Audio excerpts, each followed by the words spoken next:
Marry the best man you can find, regardless of his marital status. I've never had sex but when I wanted to.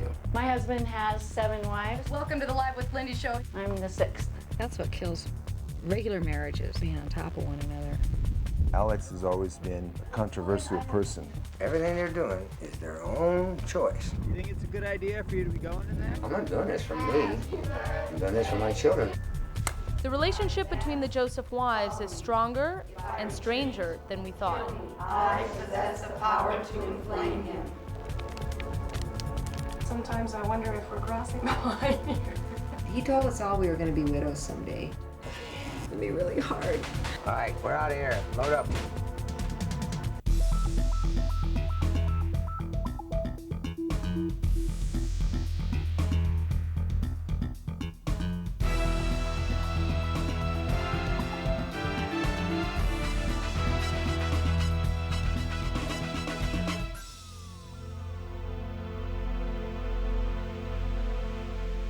Last time on Eyewitness. I am what is called in these parts a polyg.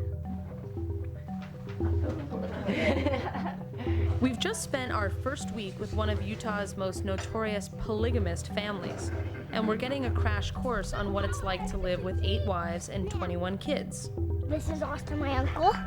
You can tell he's a brat. But our story quickly became more complicated when we found out that the man who's at the center of it all, Alex Joseph, is dying of cancer. I'm just afraid they're going to tell him the chemo's not working at all, this new treatment, and to forget about it. We had spent a fair amount of time with Alex, but didn't feel like we were seeing the man his wives kept talking about. The charismatic Alex, Alex the renegade, Alex the philosopher. When we mentioned this to his wives, they just kept saying, wait for the weekend. Well, the weekend is here. It's Saturday morning, and the Joseph compound feels like a church parking lot. People are here from all over the country filing into Long Hall, the meeting house at the center of the Joseph compound. They were here to see Alex, but it was all he could do to get himself out of the house.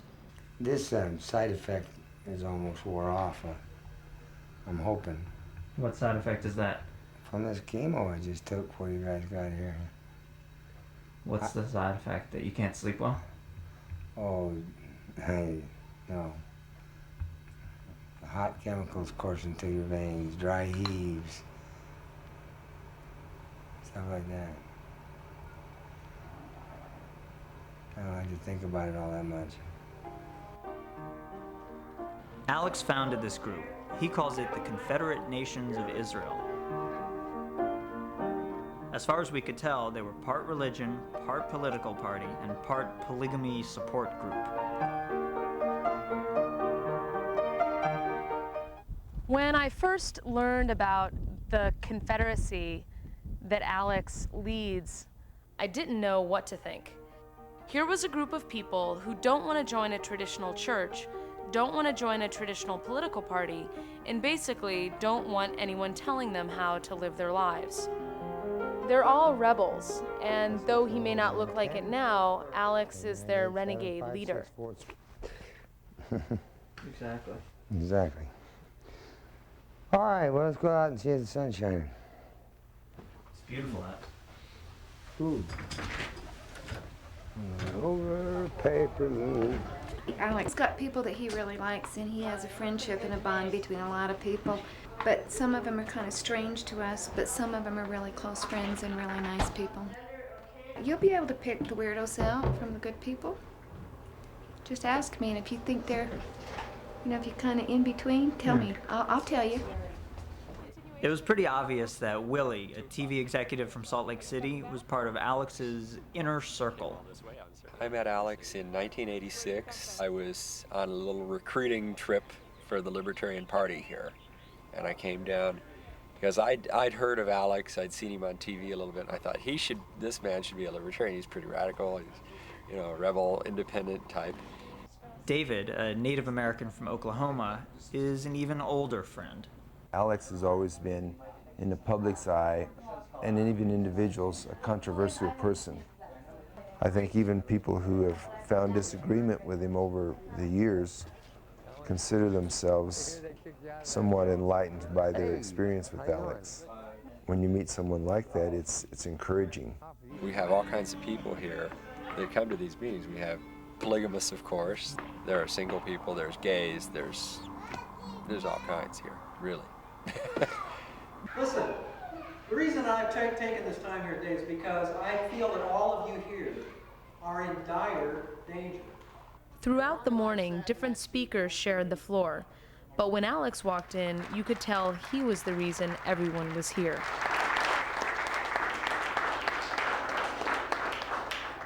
In Scotland, they have an expression. Let's see if you get this. Alas, poor Fricket is dead. Long live Fricket. And what that means simply is, you can kill all the troublemakers in the world, but there'll most certainly be somebody to take his place. All right. Oh. It was so very clear that Alex is the center and the leader of this entire community. But despite his brave face, I know the chemo is taking its toll. He's swallowing his pain for these people. The meeting didn't last as long as we had expected. If this guy's a stranger, so am I. It's rather sobering to think, you know, that Alex may not be around much longer, but I think the Confederacy will continue for, I hope, a long time. Oh, well, thanks, Will. I don't think we'll have a personage like Alex. I don't see any in the waiting in the wings that could really pull everything together the way he has. It'll be different for sure. Anyway, I just met this person and she says, so will you guys just find another man? I said, I don't think so. Remember best in the world, we would want to accept second best? I don't think so. Remember that guy that called? Remember that guy that called and volunteered? Hello. I understand that Alex is going to die. Would you like? Was he Arab? No way. His harem is losing its head. Yes. So I'm a good guy. Yes, I'm sure you are. Would you please hang up? Where did you get this number? I'm going to have to change it. I wouldn't say half the things I said if I didn't know this was going to air until Alex is gone. We have too much good to remember. Yeah. We do. And why would we want to complicate our life? I wouldn't want to complicate my life more than it's already been complicated. I made my commitment with my husband, and I'm not interested in making another commitment to any other man. Not even for 24 hours? Not even for 2 seconds. No. That would be an Alex comment, eh? That's what I'd call a quickie, you know, and I'm not interested. I'm not. Okay. It's intense to see Alex's wives cope with the thought of life after he's gone. It's hard to tell if they're being cold or if they're just really strong. Whereas the Josephs were losing a family member, their next-door neighbors, the Rankins, were preparing to gain one. Karen Rankin's husband, Raymond, is now looking for a second wife. I was just telling her how you always tell me about the good stuff about thorough marriage, and I want you to tell me about all them nasty, jealous feelings that you had before that. When you get over the jealousy and the possessiveness, I wouldn't go back to monogamy for anything. Not for anything. Why? Because you have a friend, you have a helper, you have a baby maker, you have all kind of wonderful things that I value in life. Why does your husband want to have a bunch of wives? I wouldn't even know how to answer that question. I knew you would ask me that question, actually. So I really feel for Karen Rankin. I can just imagine how she must feel knowing that eventually she's going to have to start sharing her husband. I don't know. I think you should probably ask my husband the rest of that question. And funny do you like? I have a question for you. You betcha. When I was talking to Karen, I was asking her why you wanted to take another wife. Uh-huh. And she said she wasn't exactly sure and that I should ask you. And that you should ask me. Well, that's the right answer. A lot of people look down on polygamy for a lot of different reasons. And to me, it's a very secure family environment. Okay? And it's a really good environment to raise children in. I know because I was one of them. And God, there were just a lot of reasons. I mean, Karen's told me that she understands why you want to do it, but she is very nervous and just has a lot of Well, feelings jealousy of is a very strong feeling. And do you understand that? Yes, I do. I do understand that, but I also know that nothing good came of it. What about if she were to take another husband? Would you be jealous? Absolutely. So men are allowed to be jealous and women aren't? That's what I'm hearing. That's what you're hearing? Well, it just seems to be. You have a man and a woman. Obviously, God intended something when he created man and woman. All right? He intended for them to be together to procreate. Okay? Now, if you have a woman with more than one husband, okay, you're defeating that purpose. Can you see that? I'm asking you. Can you see that? Yes, but at the same time, if you have a man with, I mean, a woman can have however many kids she can have, and she can, 8 wives can have 40 kids, but 8 wives with 8 separate men would also have 40 kids. True. It's just whether you want all those kids to be yours or someone else's. No? I rest my case. Okay, so you want to have them all to be your kids. I'm a family man. Yeah. I love children. Did she know when you met her that you were planning to? I told her as soon as we met. Well, and obviously, you know, she was thinking that she could probably change me, you know, but if a lion roars, you know, I'm always going to change that lion's roar. Would either of you like to have a cup of coffee? I would love a cup of coffee. One of the things that I have to say has surprised me is that I really genuinely like these people. And it's causing a bit of confusion within me because I've always felt that polygamy is wrong, or at least that it was one more way that society dupes women. And you're just kind of scared of the unknown, right? But what I want to tell you is, okay, you got yourself a good man, some beautiful children, and you're going to just take one day at a time and be more than just fine. I hope so. What it is insecurity, and you know what your short points are, and you know somebody else coming in is going to be new, and that your husband's going to be more patient with them, and there's going to be more expected of you, and you're going to get all the work, and she's going to get to be doing all the playing. All day we've been talking polygamy with the Josephs and the Rankins, and it seems that the conversation keeps coming back to the same thing: jealousy. You know, one of the most crushing things for me was reading in his journal, I just married Carmen Elizabeth Wheeler, the most beautiful girl in the world. Just, you know, because I thought she was too. When Boudica came along, she was so uninhibited with Alex, so free in her expression of affection, it made me feel like just falling through the floor. I just felt so inadequate.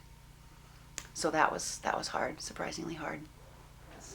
I think Alex would way more rather spend 15 minutes with Lindy than you or me.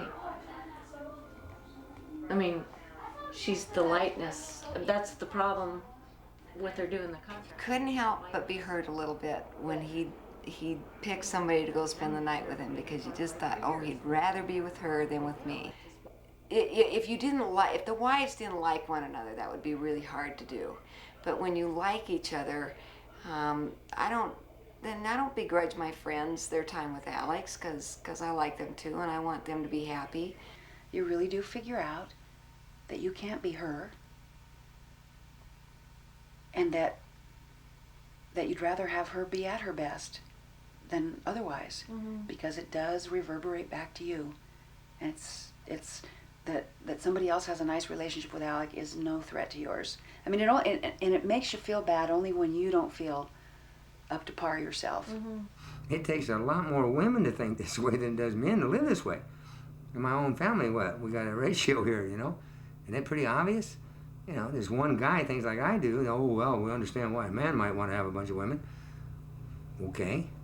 But there's a lot more women here that you need to understand why they might want to, you know, have just one man between them. We're on our way to the Joseph's house because they have invited us to attend a sweat lodge.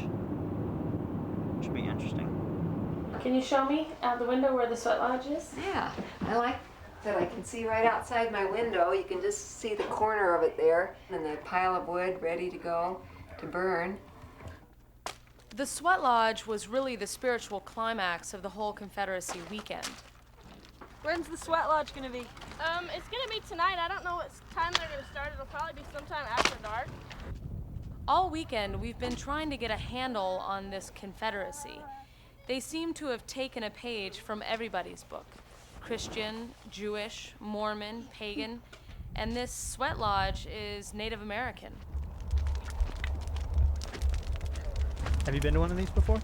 A lot of times. Oh yeah? Uh-huh. I've never been to one. What's gonna happen here? See all these lava rocks? They put a whole bunch of them in the fire, and then everybody goes in there, and then when the lava rocks get real hot, they stick them in the middle, and then they pour water on them, so a whole bunch of steam rises and it gets real hot. Wow. Oh, the kids like the sweats. It's kind of an opportunity to show how much character you have. It really makes them feel good about themselves when they can stay in there and pit their mind and their willpower against physical discomfort. Around here, one of the things that I appreciate is people are encouraged to develop leadership in their own family. And the sweat lodge and other ceremonies like that promote you to develop your own vision rather than following someone else's vision. There's no negative energy that goes on inside of the sweat lodge. The hotter it gets, the harder you pray and the more you sing. And, and then when you come out, you feel like $1 million. I haven't seen Alex. I don't think he's going to be going to the sweat lodge. I'll check on him now, see what he's up to. Hey, Dave. How you doing? Knowing the sweat lodge was such a sacred event, we were really surprised when the Joseph family asked us to put our cameras down and participate in it with them. Yes, did you say that someone would lend me a sheet? Is that what the women wear? Yeah? I think you'd really enjoy it. I mean, I really Sure, do. I will. I don't know. What am I supposed to wear? A towel? You can go naked, and all you need is a towel. Hey, But I'll you go know in what, there if you're gonna go David, naked. There's birds and stuff. Do you have an extra towel or a sheet for me? Really Okay, huh? I'll Have fun? find one. Yeah. Great. Tell your Ma, you I'll get one out of my birthday supplies. Dave, you gonna sweat? Definitely. I never miss an opportunity to sweat. Have you sweat before? Down here, yeah, it's a neat experience. You'll love it. This is the way you gotta do it, I've heard. Alex is getting all excited. Yeah. I can't see that person. That's right. Me? Right? You're just my size. I'll film you filming Irene. Where are you from? Originally? No, right now. So, I'm getting ready to go. I'm ready to go into the sweat lodge, but it's quite a ritualistic experience, and I'm going with these people that I've been filming for the past few days, and I am too. And sometimes I wonder if we're crossing the line here. Okay, yeah, let's go. Let's rock. Hey, Dave. Is she all toweled up? Ready to sweat? Thanks for the towel. Yeah, we'll be back. So it was time to say goodbye to our cameras and enter the great unknown. As high as 61%. Really? Yeah, I feel better. I'm one of the tough 39. The sweat lodge is more than just sitting there in a sauna. It's a very spiritual environment. We just sat there for a couple of hours just baking in this intense, intense heat. And each person would offer up a prayer or a song or some thoughts and just sort of share whatever was on their mind. The sweat lodge was a very revealing experience for the VJs personally, as well as for the unfolding of our relationship with the Joseph family and their community. We put our cameras down and we went inside the sweat lodge with them, and spiritually, the sweat lodge is a sacred place. So I was worried that maybe we were getting too close to our subjects. But in the end, I realized it only helped us to understand the Josephs much better.